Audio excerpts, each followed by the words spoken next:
So here is the circuit built on a proto board. The circuit is pretty basic. It just have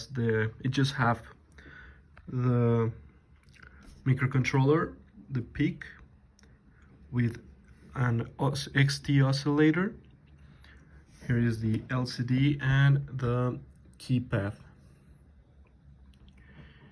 And I also implemented a potentiometer that sets the resolution of the LCD like this. Right.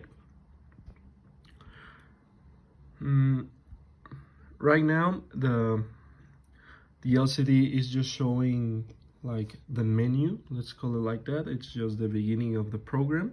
So if I press any of these buttons, let's say I press the number 9, in the LCD we would see that number, that character show up on the screen.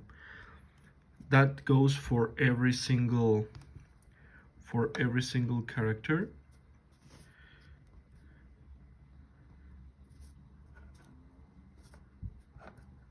And that would be all. For a better understanding on the code, I recommend to watch the explanation I did for the Proteo simulation.